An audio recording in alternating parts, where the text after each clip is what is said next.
Salve, salve, tudo bem? Eu sou o Dr. José Neto, sou diretor de ensino e pesquisa do Grupo Nefroclínicas. Esse é o Nefrotalks, o podcast da Nefro Academy, braço educacional do nosso grupo.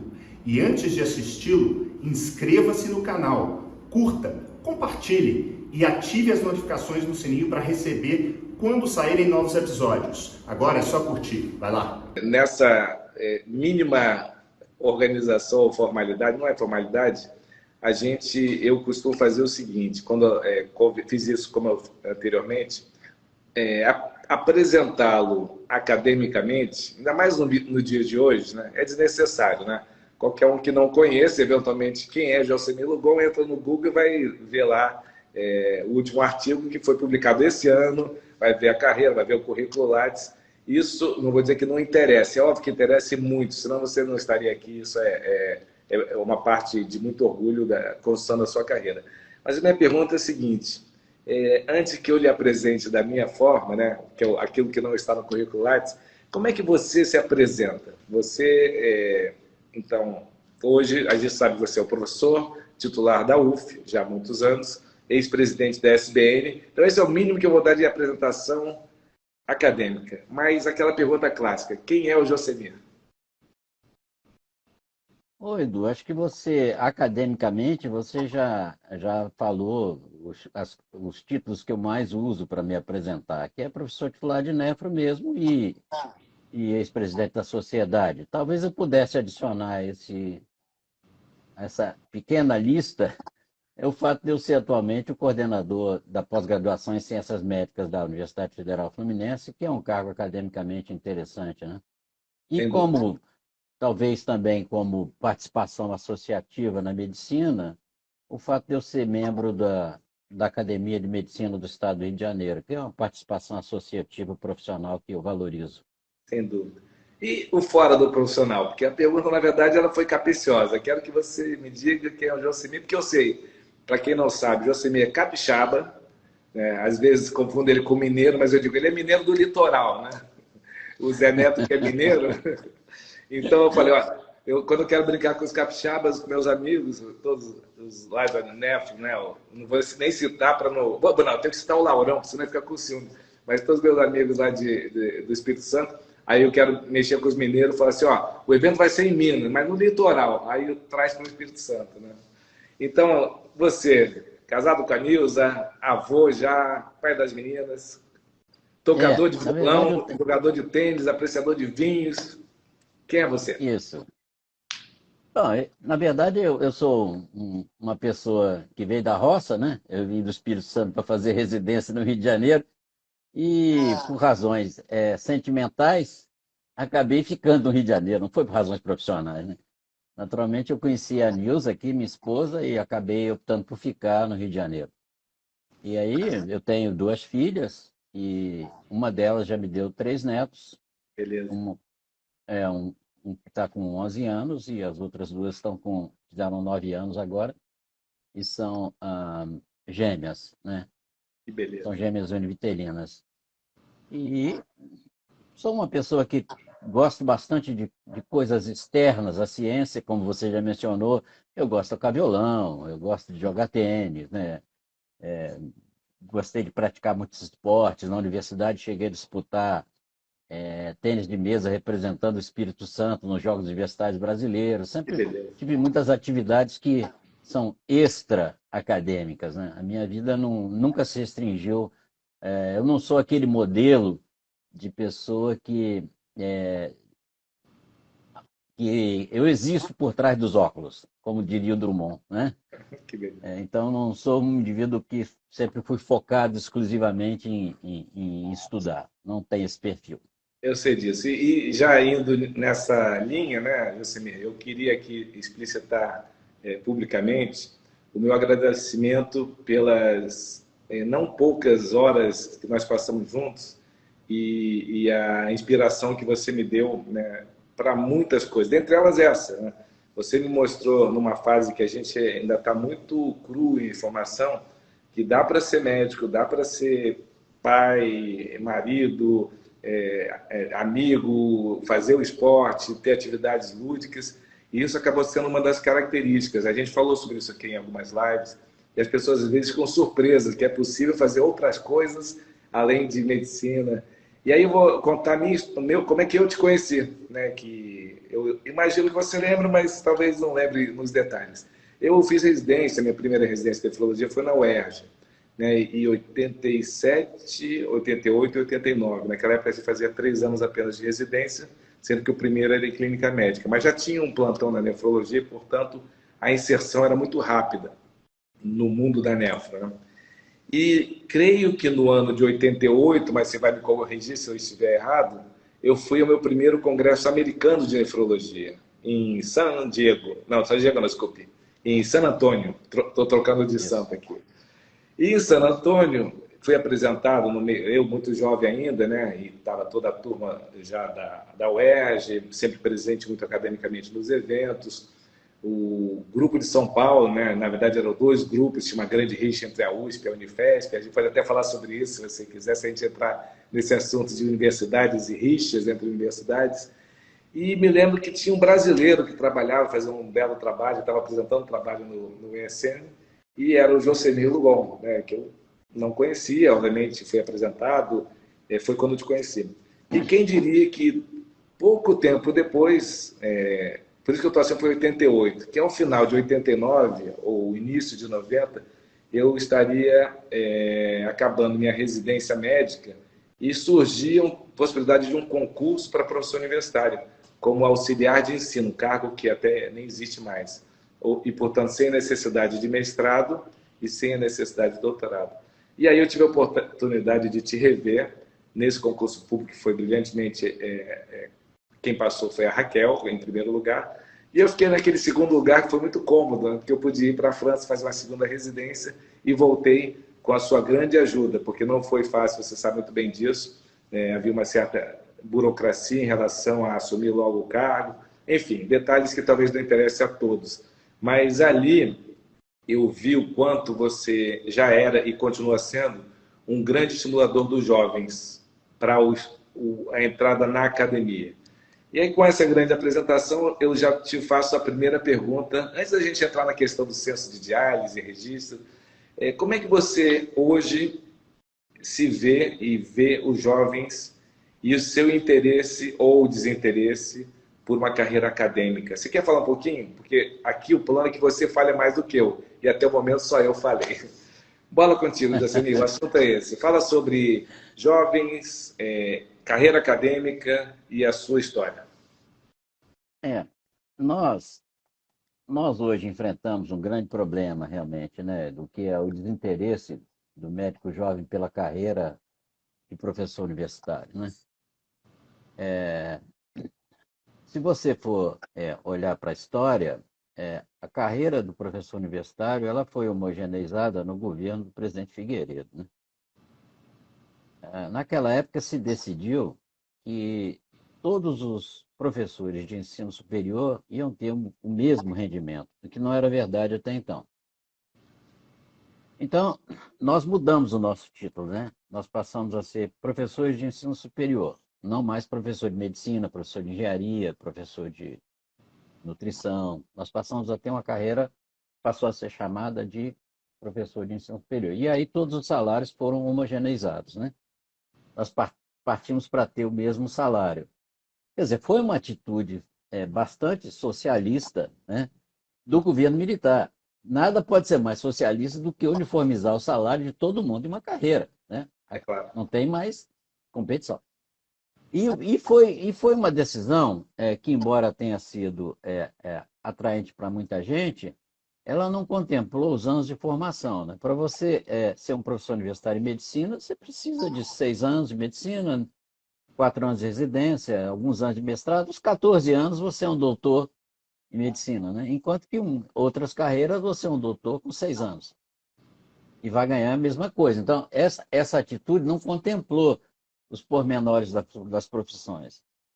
Mas a lei do mercado não acabou para o exercício da profissão médica. Como resultado hoje, por exemplo, o salário de um médico no mercado, quando ele entra numa carreira, frequentemente é muito superior ao de um professor em final de carreira. Exatamente. Isso, isso gerou um grande desinteresse dos jovens, ainda mais que o imediatismo é uma cultura bastante atual, né? Assim, aquela personalidades sonhadoras que a gente encontrava no passado e tal, elas ficaram assim, foram substituídas por um pensamento mais imediatista, dizendo assim, bom, o que que eu vou levar disso, né? Qual a vantagem que eu tenho em fazer essa carreira aí? E hoje, então, nós ficamos com a situação de que um professor universitário ganha um salário de entrada que deve ser um quinto de qualquer médico quando começa uma carreira em qualquer lugar. Então, gerou um grande desinteresse. De forma que eu sempre brinco dizendo que nós temos hoje, entrando para a carreira universitária, os abnegados, né? Que decidiram assim, pronto, já vou entrar sem querer ser dedicação exclusiva, porque isso vai me impedir de ter um salário que me permita uma vida confortável. Então, se você quer assustar algum candidato a professor universitário, diga para ele que o concurso é de dedicação exclusiva. Uhum. Na E última vez apresente que o nós salário, fizemos. né? E apresente o Pois é. salário, seja de DE ou 40 horas. Pois é. Então, o que acontece? No último concurso de nefrologia que nós fizemos, nós tivemos 3 concursos para preencher uma vaga. No primeiro, ninguém se candidatou. No segundo, houve um candidato que passou e declinou depois que ele conheceu a realidade do salário Uhum. e que, na verdade, ele tinha aposentadorias que iam garantir que ele tivesse salário melhor. E a terceira pessoa que entrou. Então, já tinha um certo viés acadêmico e quis ficar mesmo na carreira acadêmica.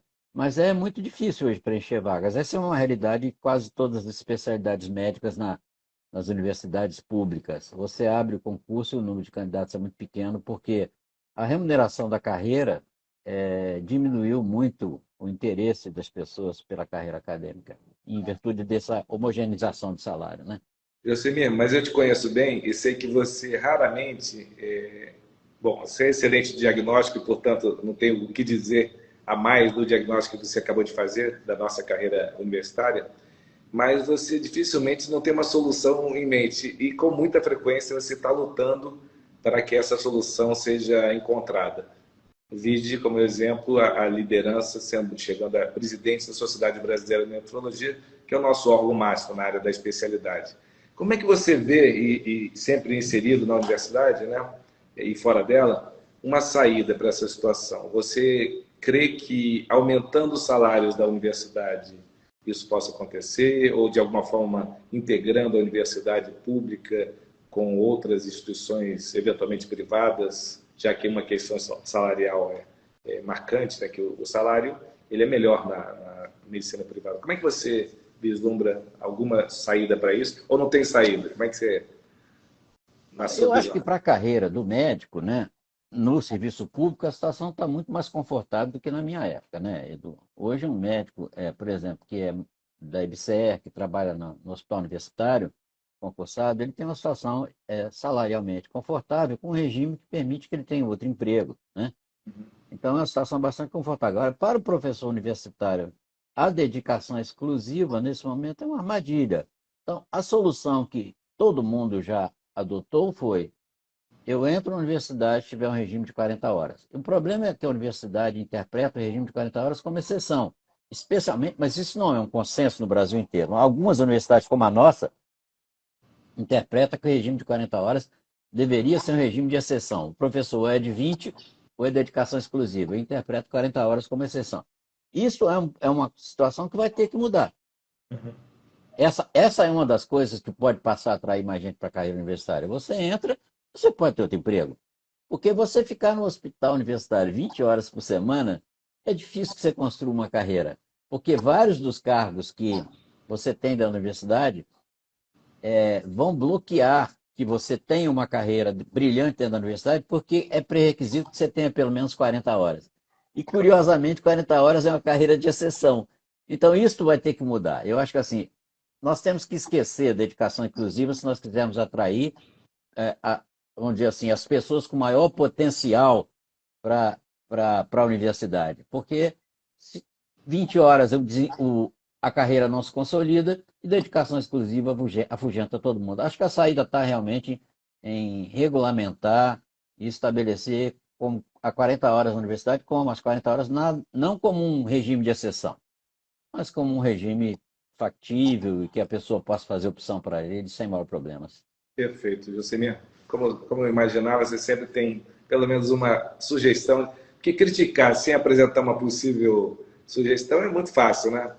Sim, E sim. aí eu queria entrando ainda nessa linha de raciocínio, falando da universidade, que a universidade a gente sabe que nós somos relativamente ambiciosos, né? No caso da medicina, nós queremos ser bons médicos assistenciais, queremos ser bons professores em transmissão de ensino. Aliás, você é dos melhores que todo mundo, isso é um reconhecimento não só meu, mas didático. Você pode até falar um pouquinho sobre a sua experiência de você dar aula há muito tempo, né? E Há muito tempo. pesquisadores. Então, vamos falar, a gente tem vários caminhos aqui. Então, já que eu puxei essa bola do ensino e a universidade, realmente a gente abrange isso tudo, fala um pouquinho sobre a tua experiência de ensino, porque eu ia falar da oportunidade que você tem dado para novos pesquisadores, que tem feito um trabalho muito bom. Né? Basta consultar o currículo dos profissionais que trabalham contigo hoje em dia, os mais jovens que chegaram e que são professores ou mesmo não sendo professores médicos que estão ligados à universidade e estão produzindo ciência. Mas antes de falar da pesquisa, vamos falar um pouquinho do ensino. Há quanto tempo você dá aula e como é que se faz para dar uma aula boa que nem a tua? Qual é o caminho? Edu, eu vou dizer para você, o primeiro dinheiro que eu ganhei na vida com trabalho foi dando aula particular de matemática. Beleza. Então, o primeiro emprego da minha vida foi como professor, né? Porque as pessoas que tinham dificuldade, os vizinhos e tal, me procuravam para eu dar aula particular. Então, o primeiro dinheiro que eu ganhei, primeira profissão que eu tive na minha vida foi de professor. Que idade você tinha? Você E lembra? 14 anos. 14 anos. Exploração de trabalho infantil hoje em dia, né? Não pode fazer isso. Depois, quando entrei na universidade, na Faculdade de Medicina, logo eu fiz um concurso para monitoria já no segundo ano, e um professor que era o mentor da disciplina era dono de um cursinho pré-vestibular. Ah, essa parte eu conheci, que você foi professor do cursinho. Aí eu virei professor de cursinho pré-vestibular. Você sabe que essa é uma profissão que é árdua, né? É árdua mesmo. Mas assim, você trabalha muito. Mas como era iniciante, ainda tinha que passar pela aprovação de dar uma aula para o científico, Uhum. daquela época se chamava científico, Isso. pela manhã. Então, nessa época, eu não tenho saudade dessa época da minha vida, porque eu acordava de manhã para dar aula no científico, saía dali correndo para pegar as primeiras aulas, já meio do segundo tempo para frente, na universidade. Naquela época, a universidade era dedicação, era de manhã e de tarde, era tempo integral mesmo, a medicina. Uhum. E eu saía do curso de medicina para dar aula no cursinho e voltava para casa 11 horas da noite para outro dia o ciclo se repetir. Que loucura. Então, assim, como tudo na vida, né, Edu, 90% é suor e 10% é talento, não é isso?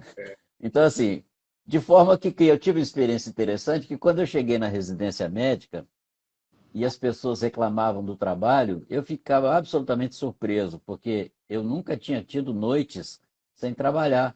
E a residência acabava às 5 horas da tarde. Então, para mim, eu nunca trabalhei tão pouco na minha vida como no meu período de residência. Embora todo mundo dissesse que trabalhava muito, para mim foi um período que eu estudei demais à noite. Eu estudei muito mesmo durante a minha residência. Lia livros sem parar de noite, porque também não tinha um círculo de amizade grande, tinha chegado do Rio de Janeiro recentemente. A minha vida era ali e à noite eu adorava aquele tempo livre que eu não tinha há anos, né? Para me dedicar a estudar. E foi uma época que realmente eu li muito em medicina, foi na época da residência, por causa dessa particularidade. Eu achava a residência uma atividade com muita folga. Que bom. Era essa a A situação. visão das coisas, né? Aliás, duas Pois é, perguntas em uma, Jocelyn. A tua residência foi feita na UERJ, né? isso. Isso. Pedro E Ernesto. depois, mas você tem um vínculo também com o Hospital dos Servidores, se não me engano, que é um concurso público que você fez, não é isso? Isso. Eu tinha um concurso público que eu fiz e que eu trabalhei nos servidores na emergência inicialmente, mas nos últimos 10 anos eu trabalhei na unidade de terapia intensiva.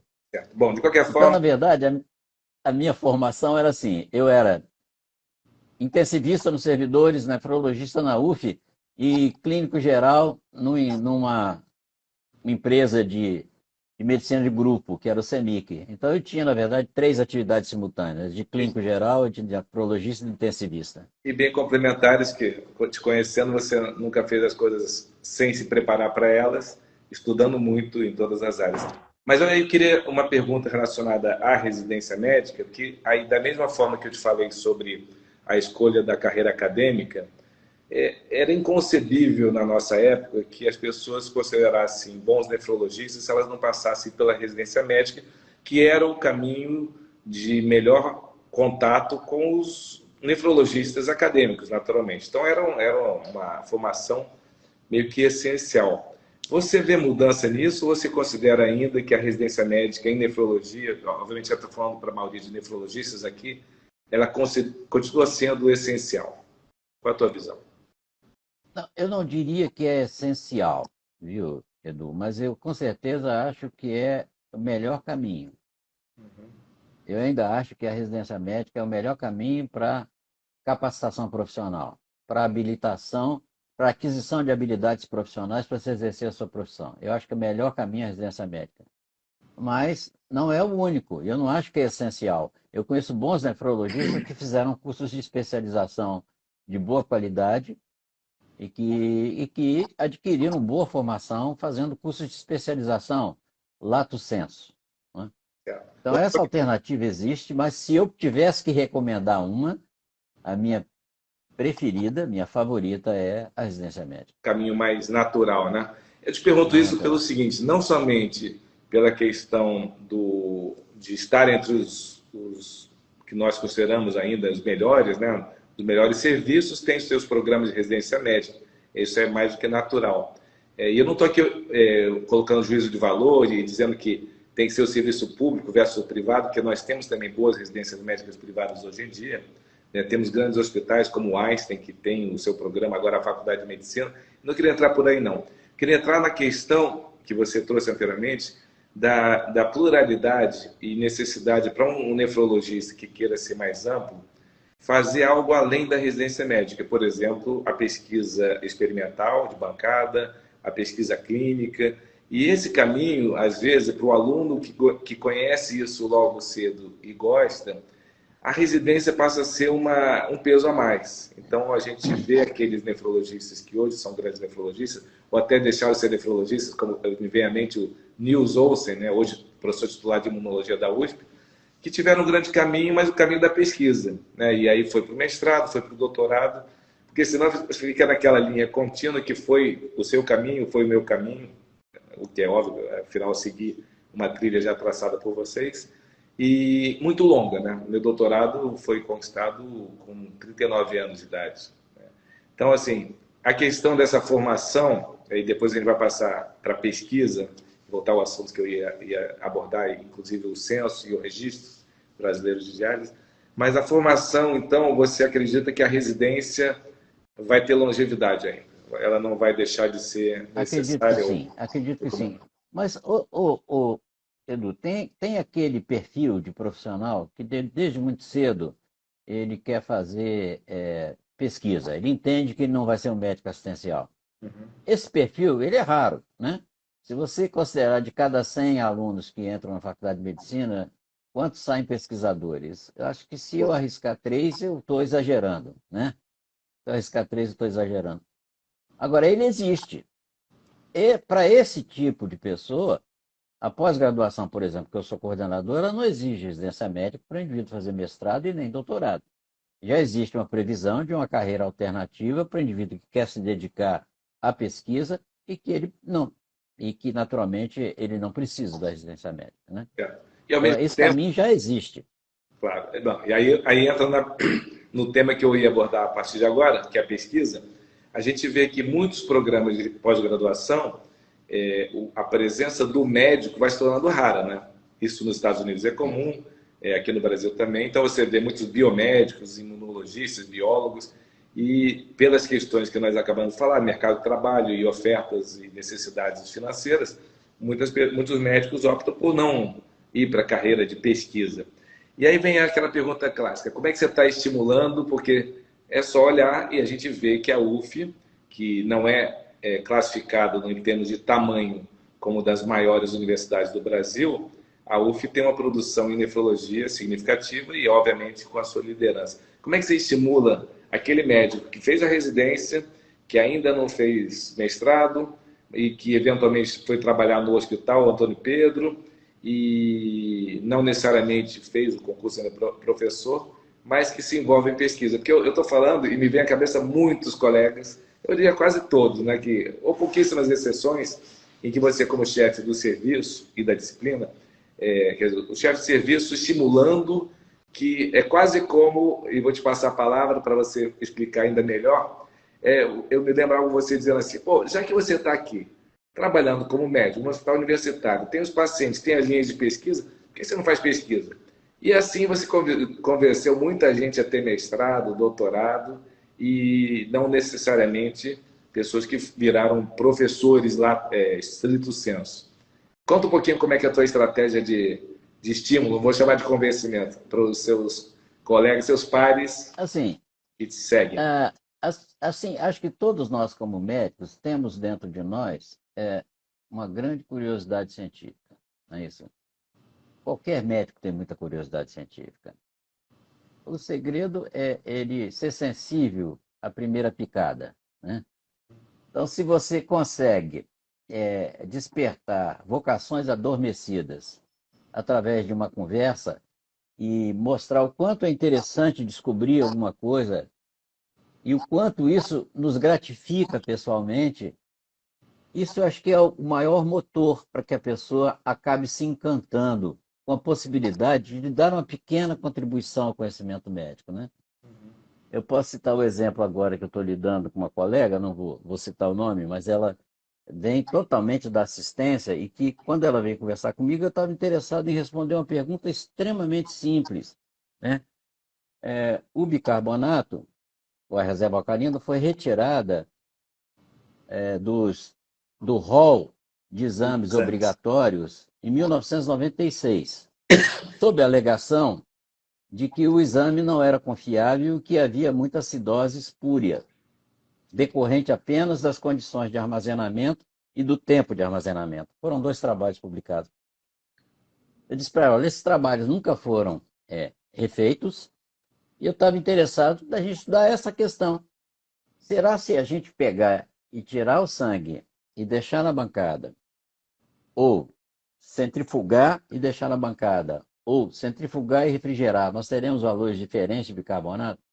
Se essa pergunta for respondida de maneira negativa, nós vamos voltar a saber o que está acontecendo com a acidose metabólica, com distúrbios acidosos dos pacientes hemodiálise no Brasil, porque ninguém sabe. Então, a acidose metabólica hemodiálise no Brasil está resolvida, porque ninguém faz reserva alcalina e ninguém sabe qual é o diagnóstico da situação no Brasil dessa condição. Ela ficou encantada. Quando ela ouviu qual era a hipótese, o que era, ela disse, eu quero fazer esse trabalho. E é relevante. Então, assim, ela disse, eu quero fazer esse trabalho. Eu quero responder essa pergunta que você colocou aqui. Então, se você conversa e aguça a curiosidade, você é capaz de atiçar o que existe dentro de todo médico, que é uma grande curiosidade científica e uma vontade de responder questões para as quais ele não tem a resposta ainda. Então, acho que isso é a base. Você, usando o linguajar da turma mais jovem, você mostrou o propósito daquilo o que está por trás da pesquisa, né? Porque às vezes as pessoas, não conhecendo algo, fogem ou não têm realmente nenhum interesse. A gente só vai ser atraído por aquilo que é apresentado adequadamente, e você tem feito isso muito bem ao longo dos anos. E aí eu tenho um problema, né? Porque eu pensei em fazer perguntas justamente associadas às linhas de pesquisas, pelo menos as que eu acompanhei no decorrer dos anos. E aí, acho que da mesma forma que você fez agora, você pode fazer, não vai ocupar tanto tempo assim do nosso público aqui, mas eu ia te perguntar o seguinte, eu me lembro você ter ido pesquisar para o urido urêmico, né? Que acho que, se não me engano, foi a tese de mestrado da Nils até. Eu me lembro você pesquisar diálise diária. Isso. E só nesses 2 assuntos, e juntando com o que você acabou de fazer, eu tenho certeza que você estava ali preocupado com a qualidade do paciente em diálise, né? Porque ficar se coçando e poder ter uma melhor qualidade, mesmo que aparentemente seja pior dialisar todo dia, Eu tinha minhas dúvidas, né? Então, e você fez trabalhos, e olha que eu estou falando aqui da década de 90. Você quer falar um pouquinho sobre Isso. esses dois? Depois a gente fala do censo. É, a história do prurido urêmico, né? Assim, era uma coisa, eu diria, vexatória em Diários, né? Todos nós olhávamos para o prurido urêmico assim, né? Quer dizer, nunca perguntava ao doente se estava coçando muito. Quer dizer, nós trabalhávamos assim. Se o doente queixasse muito, a gente procurava fazer alguma coisa, não é verdade? Então, esse problema ele diminuiu com o passar dos anos, né? Eu fiz um estudo com a dermatologista, deve ter uns 8 anos mais ou menos, e vi que a prevalência em comparação à época que eu estudei prurido urêmico com a Nilce e com a Sandra, que a tese de prurido urêmico começou, a Sandra que defendeu, A Sandra, que boa, era toda boa isso aí.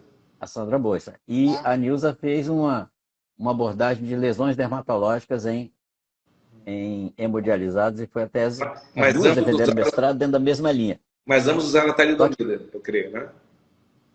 usando talidomida foi a Sandra. Mas Sandra, tá. E a Sandra, a Nilza apenas fez uma abordagem descritiva das lesões dermatológicas em hemodializados e transplantados. Ela pegou populações de idade semelhante, estudou e fez comparação. Muito bom. Então, assim, esse estudo, você sabe, não sei se você sabe, é o estudo que tem maior citação na literatura minha até hoje, Por é o isso eu estudo da comecei por ele. talidomida e prurido urêmico, é que tem maior número de citações na literatura médica. E logo depois, quando eu fui apresentar esses dados, eu fui convidado para escrever um trabalho de revisão sobre prurido urêmico, né? E realmente escrevi para o Hemodialysis International um trabalho de revisão de prurido urêmico, e que na época o Dalguirdas colocou no site como o artigo do mês. Ele fez uma avaliação, ele nem me conhecia, Uhum. ele olhou o artigo e deu um grande destaque ao artigo, colocando como o artigo do mês o artigo de revisão de prurido urêmico. Também, depois eu acabei o prurido urêmico me dando outra surpresa muito grata, né? Foi quando eu fui convidado pelo American Society of Nephrology Meeting, né? E fiz uma apresentação sobre fisiopatologia do prurido urêmico no Congresso americano. Isso é. Quando eu vi o convite, eu achei que era até brincadeira de colegas, né? Mas acabou que eu me certifiquei, olhei quem era e tal, porque foi um convite por e-mail. Então, o prurido urêmico me deu, assim, muito mais do que eu merecia, em termos de promoções e coisa, né? Eu diria que houve E, justiça, né? É sempre bom quando a gente vê que o mérito acadêmico ele é reconhecido. Isso aí É, é modéstia. foi uma coisa muito interessante. E a hemodiálise diária, né, como eu fui introdutor da hemodiálise diária no Brasil, Bom Cristiane, né? Que foi quem começou foi naquela. o Bom Cristiane, eu assisti uma palestra do Bom Cristiane no congresso, conversei com ele e tal, me encantei com os resultados que ele tinha e resolvi fazer um piloto ali na, na- E que como é foi a que. tese Mas de... conta um pouquinho, como é que foi a aceitação? Aí não é mais do colega, né? Você tem que falar para o paciente que, olha, você que está vindo 3 vezes aqui, ficar nessa mais, vai ter que ir agora 6 vezes. Né? Creio que foi isso o primeiro estudo. Acho que era Foram 6 6 vezes. vezes, só não dialisava no domingo, Isso. exatamente Então, isso. conta um pouquinho a tua experiência inicial, que obviamente se a gente Você hoje sabe, vai entrevistar você, desculpa te estar interrompendo, Jocelyn. Se a gente hoje vai falar isso para um jovem nefrologista, olha, houve uma época em que nem se pensava fazer diálise diária, vou ficar surpreso, mas em tudo na vida alguém começa, né? E você foi foi exatamente. o pioneiro no Brasil. Conta um pouquinho, por favor. Essa história de hemodiálise diária, eu acabei escrevendo uma parte de hemodiálise no Brasil no livro da história da hemodiálise no mundo, que fui convidado também por um colega dos Estados Unidos para escrever um capítulo no livro que conta a história da hemodiálise no mundo, e acabei também em função do prurido urêmico, né? Em função da história da diálise diária e do prurido urêmico. Mas, olha, o que acontecia é o seguinte: a qualidade da diálise daquela época, ela não era muito boa, né? E a conversa era muito sincera. Olha, a gente tem uma oportunidade de fazer diálise todo dia, pode parecer um grande incômodo para você, mas acho que a, a cereja do bolo foi falar para eles que eles podiam ter mais liberdade para beber água e para comer. Para comer. Isso é um argumento E bom. para comer. Acho que esses dois argumentos foi o que mais motivou, sem dúvida, Foi a grande motivação para que os pacientes se movimentassem para entrar no programa de hemodiálise diária. E o acesso não era o problema, o acesso vascular? Você sabe que quem faz hemodiálise diária nunca teve problema com acesso vascular. As pessoas, no início, até se preocuparam com isso, pensaram em acessos especiais, mas não tem problema. Nunca tive problema com os pacientes que fizeram hemodiálise diária com acesso vascular. E o Bom Cristiano tinha uma frase que eu achava muito engraçada. Ele dizia assim: Josemir, acesso vascular é assim, parece que é uma coisa que quanto mais usa, melhor. Uhum. Ele dizia isso. Ele me falou isso pessoalmente. Isso foi pré-bottom hold, né? Exatamente. Não tinha buttonhole. Isso. E você sabe que os pacientes que começaram a fazer hemodiálise diária, nenhum deles declinou, né? Uhum. Nenhum. Esse é o grande teste, né, Josemir? A gente poderia falar aqui de outras coisas também, de vinho, de comida, mas isso me lembra o teste do vinho. As pessoas ficam preocupadas em degustação, etc. E eu me lembro que lá tinha... você lembra disso? Fui sócio de uma loja de vinhos, né? E às vezes a gente ficava se preocupando qual era o melhor vinho. Aí eu olhava para as pessoas e falava assim, olha, obviamente não valia para aqueles que bebiam tudo, né? Então olha para a mesa e vê o vinho que sobrou. Quando tem muito vinho, o bom, o melhor, ele esvazia rápido. E é o que você falou. Se não tem paciente de diálise diária que voltou a fazer diálise em dias alternados, é porque é melhor. Esse é o grande teste, é o teste do vinho. Taça de vinho. Nenhum deles declinou e disse, eu quero voltar. Quando o programa acabou, foi um problema. Porque o que aconteceu? A falta de investimento no serviço público, o nosso centro de diálise estava em condições precaríssimas, né? E aí nós enfrentamos um problema com a vigilância sanitária que disse, nós vamos ter que fechar o centro para a reforma. Pesado. E aí, o programa de hemodiálise diária do Antônio Pedro acabou assim. Eu lembro. O centro estava tão ruim que teve que fechar para a reforma. E eu tive que distribuir os doentes. Eu conversei muito com eles, disse que a minha vontade era continuar. E alguns conseguiram continuar no centro de diálise para onde eles foram, mas era economicamente, para os centros privados era muito ruim, né? Não tinha solução. E eles acabaram voltando. Alguns transplantaram logo depois, mas nenhum deles queria voltar para a hemodiálise convencional. Esse realmente foi o teste do vinho. Vamos falar, já que você falou de centro de diálise, você levantou a bola, vamos finalmente falar sobre uma das suas grandes contribuições também acadêmicas que continua. Essa é ongoing, né? É um projeto que não foi... Você me corrija, por favor. A gente está entre amigos. Eu vou dizer o que eu me lembro. Esse projeto não foi iniciado por você, mas ele foi certamente muito alavancado por você, né? Eu acho que o CESTO já estava um pouquinho antes no projeto de um registro nacional, ou não.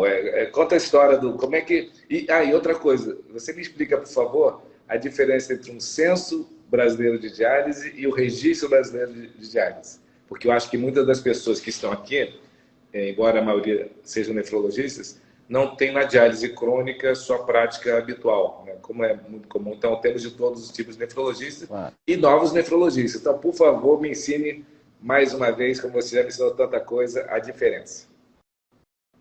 Bom, é o seguinte, deixa eu falar. O Censo Brasileiro de Diálise é a iniciativa de coleta de dados mais antiga, né? Ela, na verdade, ela começou quando o Ricardo Sesso voltou dos Estados Unidos, em 93. E ele tinha ficado nos Estados Unidos, na Johns Hopkins University, no departamento de epidemiologia, e ele trabalhou com a epidemiologia da doença renal crônica.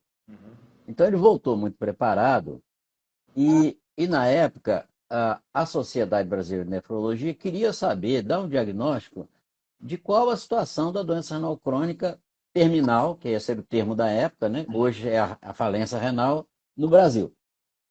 Então, as iniciativas começaram mais ou menos no meado da década de 90, 95, por aí. O CESO fez uns questionários, mandou, mas isso era para consumo interno e apresentação em congresso.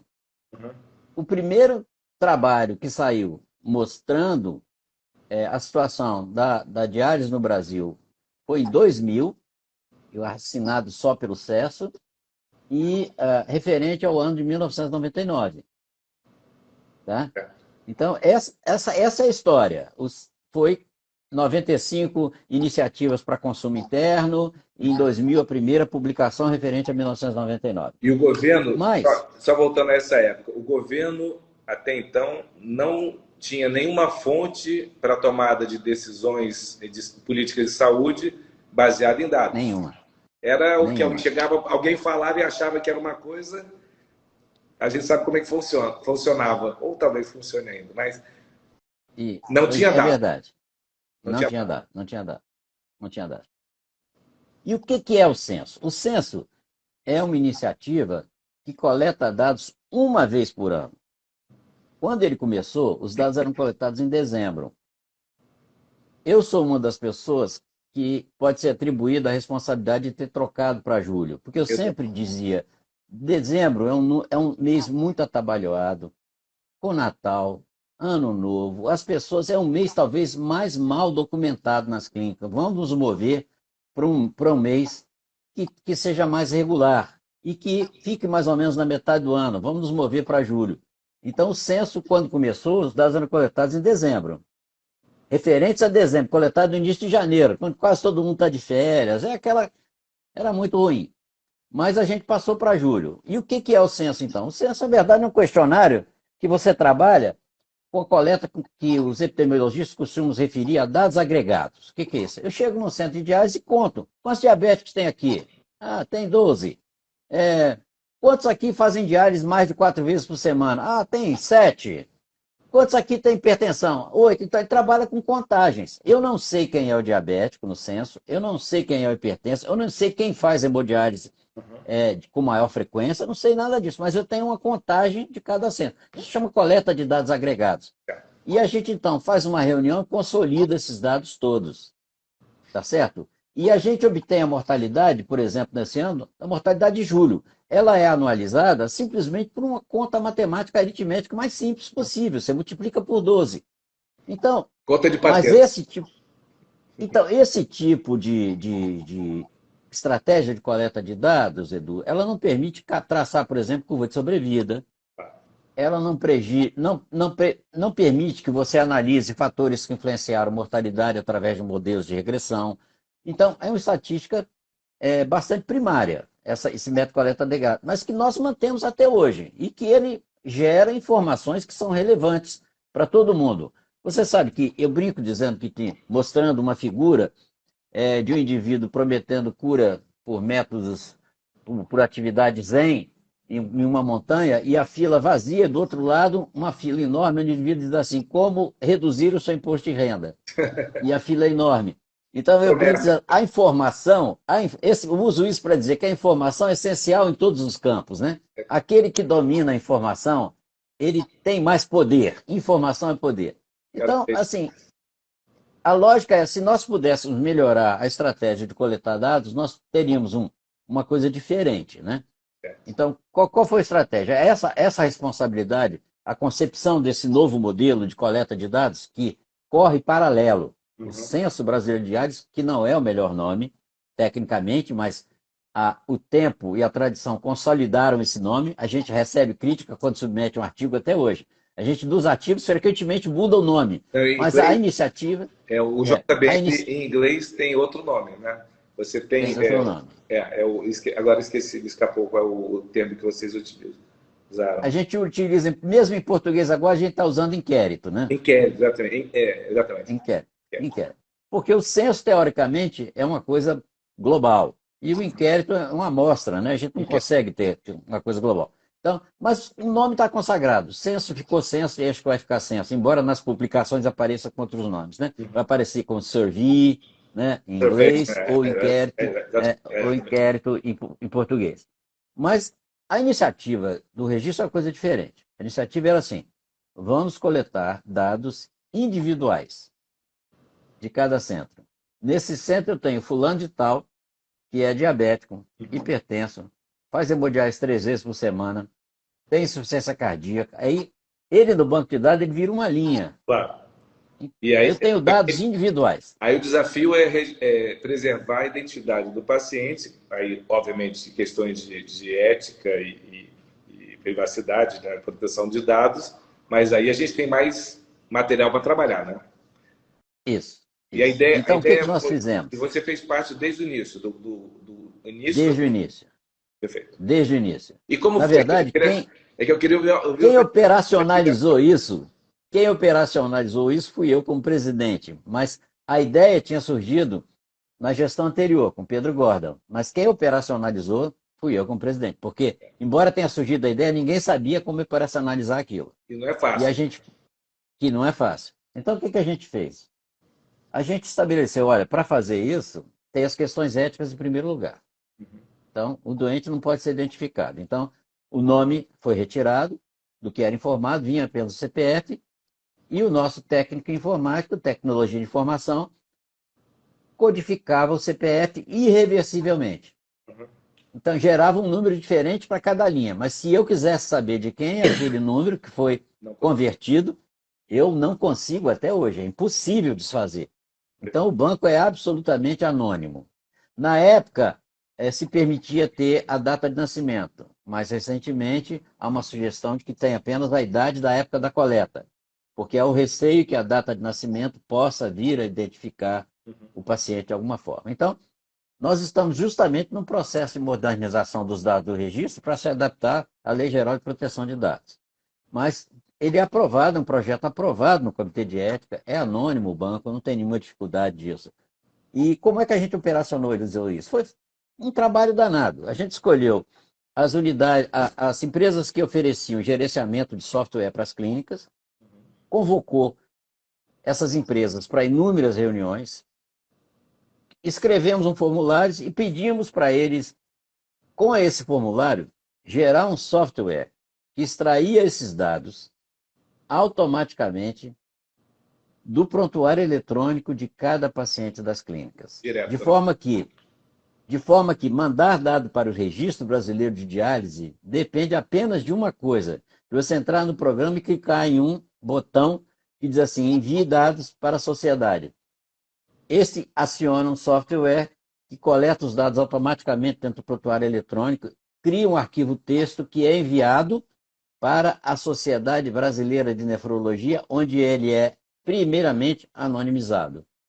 E depois, então, ele é guardado em banco de dados. Então, nós temos uma quantidade imensa de dados que essa concepção foi feita em 2006, mas deu tanto trabalho, Edu, que os dados começaram a ser coletados em 2011. E qual é a adesão, Josemir, dos centros? Quando nós começamos, do censo, quer falar de adesão? Então vamos começar do censo. Vamos abrir um parênteses, esquecer o registro e falar do censo. O primeiro censo de diálise foi publicado em 2000, ele tinha uma adesão de 63% das clínicas de diálise do Brasil. Não é pouco. No ano passado, no ano de 2020, primeiro ano da pandemia, nós tivemos 27% de adesão. Aí é pouco. E no segundo ano da pandemia, em 2021, nós aglutinamos 2 novos componentes ao Comitê de Registros da Sociedade, que é o Elbert, que é um nefrologista, e a Fabiana, que é uma nutricionista, os 2 são de Joinville. A gente fez um processo seletivo e incorporou mais 2 membros ao Comitê de Registros Nacionais e Internacionais de Sociedade. Eles chegaram com muitas ideias novas, a gente colocou várias em prática para tentar aumentar a adesão, o índice de respostas, e esse ano nós chegamos a 30%. Dos 27%, nós passamos para 30%. Que dificuldade. Tá certo que foi ano de Covid, mas, assim, nós temos que encontrar estratégias novas para melhorar a adesão. O Sudeste, surpreendentemente, é uma das regiões que tem menor adesão de resposta. Bom, então, Josemir, um dos objetivos, o Neto abriu aqui a nossa live, que daqui a pouco a gente vai ter que encerrar. É sempre assim, né? A gente vai, se pudesse, falaria aqui horas e horas. Não está encerrando agora, não. Mas um dos objetivos dessa live é promover temas que são relevantes para os nefrologistas. Então, eu acho, e eu não conhecia esse número, desconhecimento meu, deveria conhecer, que é uma vergonha que a gente tem apenas 30% dos centros que tem tanta regulamentação, tantas obrigações, não responder um censo, que é uma vez no ano, como você falou, né? Em julho. Uma vez no ano. Algo está errado aí. E com as ferramentas de comunicação que a gente tem hoje, de informação, dá para melhorar e muito. Então, fica aí para os mais jovens, essa passagem de bastão do problema que tem que ter uma solução. Não é possível. Você tem que comentar. E não dá para botar a conta na Covid tudo. E Covid eu também tenho uma perguntinha depois para você. Obviamente, associada à tua última publicação, liderada pela Tainá, que foi, sem dúvida, uma grande contribuição. Falar sobre mortalidade de pacientes em diálise pelo Covid. Mas, enfim, vamos, para não pular o tópico, e a gente ainda tem um tempinho para conversar, eu te interrompi quando você estava explicando o registro agora, a adesão ao registro. O registro, quando nós começamos o registro, a gente pensou em fazer, trabalhar com amostra, né? Porque a gente já sabia que não ia conseguir uma adesão muito grande. Então, a gente fez um sorteio aleatório por regiões, né? E escolhemos alguns centros para participar. E convidamos esse centro para participar. O centro tinha que assinar um termo de compromisso, umas burocracias absolutamente necessárias exigidas pelo Comitê de Ética, né? Que a gente teria que cumprir. Mas ocorre que a adesão desses centros que foram sorteados, a adesão foi muito pequena. E aí nós abrimos para voluntários contribuir. De forma que hoje nós temos, assim, 93 centros que participam dos 850 do país. Nós temos 93 mandando dados para o registro regularmente. E está aberto para 30 outros centros? Assim, para quem quiser? Está aberto para qualquer centro que queira participar, desde que o sistema de gerenciamento da clínica tenha o software incorporado para... E nós estamos em um processo exatamente de revitalização disso, de convidar empresas novas de gerenciamento de clínicas que surgiram, para que a gente possa atualizar o questionário, o formulário de preenchimento, e permitir que empresas que não participavam naquela época passem a participar e aumente o universo de pessoas que quer contribuir. Mas, de qualquer forma, Edu, de 2011 para cá, nós temos um banco de dados absolutamente único, né? Absolutamente único. E mais de 5 mil pacientes nesse momento, né? Com dados detalhados, individuais, acompanhados de maneira prospectiva e que está sendo explorado para publicar e escrever um monte de coisa que a gente está Claro, fazendo. obviamente, eu dou aulas de diversos temas. Vou citar apenas a minha última citação ao censo, né, e a gente fica muito mais confortável citando uma fonte legítima, né, e quanto mais próxima da nossa realidade, melhor, que me perguntaram, os pacientes entram em diálise pelo quê hoje em dia? Né? Ou estão em diálise pelo quê? Incidência ou prevalência? Comparando diabetes, hipertensão e outras causas das polícias. Eu digo assim, olha, a única doença que continua crescendo é o diabetes. As outras estão proporcionalmente diminuindo. Aí alguém falou assim, tem certeza disso? Eu falei assim, olha, certeza a gente nunca tem, mas a minha fonte é o Registro Brasileiro de Diálise de 2020, se não me engano, essa última publicação, né? O censo. Não, o censo, desculpe. Mas, enfim, a gente tem informações que nos permitem, obviamente aquilo é uma questão didática, mas tomada de decisão baseada em dados. Então, a política de saúde deveria estar sendo tomada baseada... O censo 2021, Edu, foi publicado às vésperas do Dia Mundial do Rim. E não foi à toa que a gente publicou antes, para que as pessoas tivessem a informação atualizada já de 2021. Isso. E em 2021, para citar os parâmetros que você mencionou, nós tínhamos 32% de hipertensos e 30% de diabéticos. Eles andam muito perto. Mas a diabetes estava crescendo e a hipertensão caindo, se eu não me engano. O diabetes, a hipertensão liderava com folga. Isso. Essa folga vem diminuindo, o diabetes vem encostando. Isso. Eu estava falando E possivelmente, em alguns anos, nós vamos estar igual os demais países do mundo, né? Mas eu falava, especificamente, eu não falava nem da prevalência comparando hipertensão e diabetes, que eu ainda tinha essa noção que hipertensão é mais prevalente. Mas era o slope da curva, né? Que a hipertensão proporcionalmente está caindo, enquanto o diabetes proporcionalmente está crescendo. Mas, enfim, foi só um exemplo de alguém que não convive no dia a dia em diário. Só para te mostrar que eu tinha que buscar essa informação, fui lá, e é publicação brasileira, e, obviamente, é muito bom. Ainda mais quando a gente conhece os autores, né? E falando nisso, Josemir, agora pulando um pouquinho para a parte da Covid, né? Como foi, de uma forma geral ou tão específica quanto você queira falar hoje, como foi o impacto da Covid para os pacientes em diálise? Foi certamente um drama, né? E isso está publicado, vale a pena as pessoas lerem, né? O artigo desse ano, recém-publicado. a gente tem 3 publicações de Covid, né? Uma que foi uma primeira, uma iniciativa junto com a ABCDT, e a gente coletou dados de centro agregado, censo simile.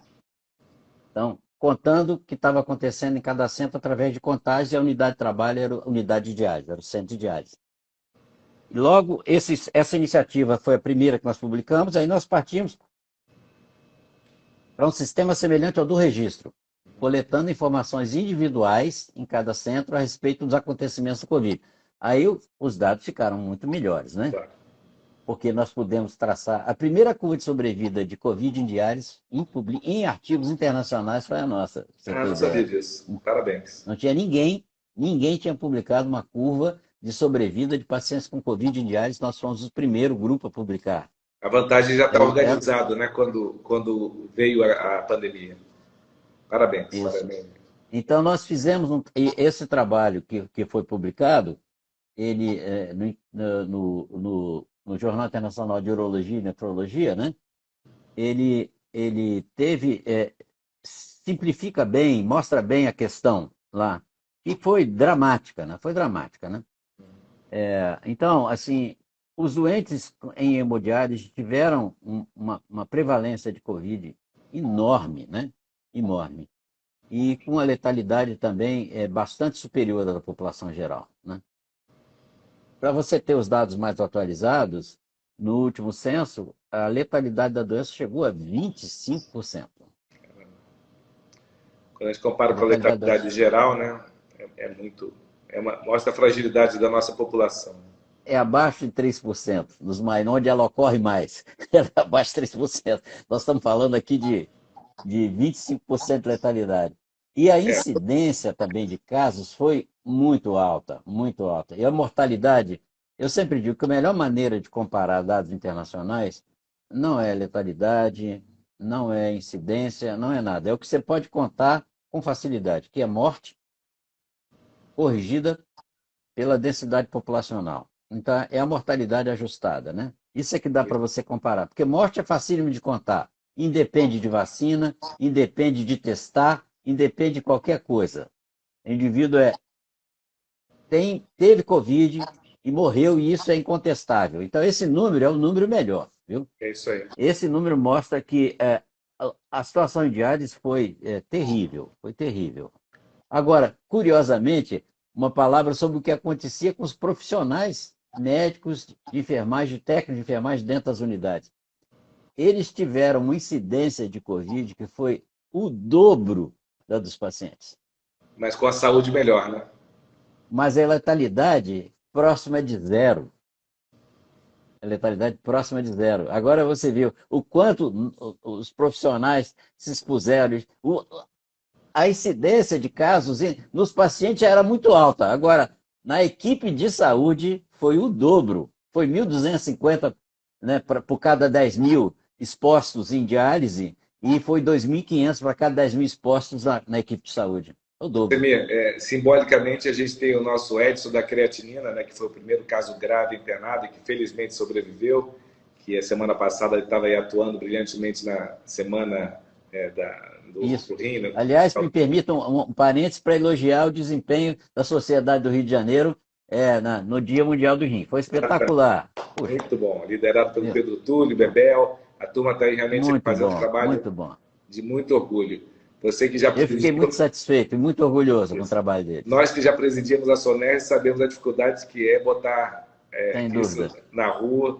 Hoje, assim, a gente tem realmente uma turma de jovens nefrologistas muito motivados, engajados e usando as ferramentas disponíveis de uma forma muito boa. E eu vou, obviamente, voltar a citar o nosso Zé Neto, que já deve estar olhando para o relógio e dizendo: essa live tem que acabar logo. Infelizmente, a gente está chegando realmente no nosso horário aí de limite de tempo. E eu queria mais uma vez te agradecer muito. Não tivemos tempo para falar de música, de futebol, de vinho, mas isso a gente vai falar pessoalmente, né? O objetivo de hoje assim, era realmente trazer alguns temas muito relevantes para a nossa nefrologia brasileira e nada melhor do que contada por alguém que foi realmente protagonista e continua sendo. E essas histórias que você contou são muito, muito importantes de ser documentadas. Te agradeço mais uma vez, pessoalmente, você sabe disso, pela formação e os anos que nós tivemos trabalhando juntos, diariamente. E você sabe que isso deixa um legado, né? E eu tento transmitir isso para os mais jovens, e você continua fazendo isso brilhantemente. Te agradeço muito. Por hoje, por ontem e pelo amanhã, porque teu trabalho continua aí, né, por muito tempo, né? Espero que você não esteja tendo aquelas... Por algum tempo, eu espero que continue bem. Quando começa esse assunto, você vai falar assim, não, Edu, daqui a pouco eu vou estar pescando na minha casinha lá no Espírito Santo, na praia. Pois é, ainda bem. Agora com a internet, ela vai onde você está. Então, eu tenho certeza que você vai continuar contribuindo. Bom, Edu, eu só não poderia deixar de agradecer a oportunidade que você ofereceu da gente conversar um pouco e um pouco de história de velho para os jovens nefrologistas escutarem, né? Eu gosto. E de alguma forma sentir motivado, né? Porque nós precisamos passar o bastão, né? Então nós estamos à procura exatamente com essa história de renovação do comitê lá, de pessoas do comitê, procurando identificar pessoas que tenham a mesma obsessão por obter dados e obter informação sobre a nossa comunidade de pacientes renais crônicos no Brasil. Aí o recado é para muita gente que está ouvindo, né? Do Fernando Lucas é o primeiro que me vem à mente, ele gosta muito de números, quem sabe ele se empolga para se candidatar a esse comitê. E outros que estão ouvindo, porque acho que tem muita gente, eu vi aí que entrou Moura Neto, entrou muita gente boa. E, mais uma vez, parabéns para essa turma jovem que está fazendo a nossa nefrologia um motivo de muito orgulho. E a nós mais velhos, que estamos aqui já contando histórias de pescadores, histórias que realmente aconteceram, né? Só acredita quem viveu. Você mesmo. Verdade. E agradecer ao Zé Neto também a oportunidade, né? Zé Neto é o líder aí do Nefrotox. Mais uma vez, um grande abraço para você, beijo para a Nilza, para as crianças que são mulheres agora, que nem as minhas, e para os netinhos. Eu estou aguardando ansiosamente chegar esse momento que, sem dúvida, é dos momentos mais importantes da vida, mágicos. Uma boa noite, muito obrigado, até uma próxima oportunidade. Um abraço a todos aí, obrigado pela audiência. Um abraço. E aí, gostou do nosso episódio? Se sim, curta, compartilha, deixa seu comentário, se inscreve no canal e não deixe de ativar as notificações no sininho para receber quando saírem novos episódios. Valeu, até a próxima!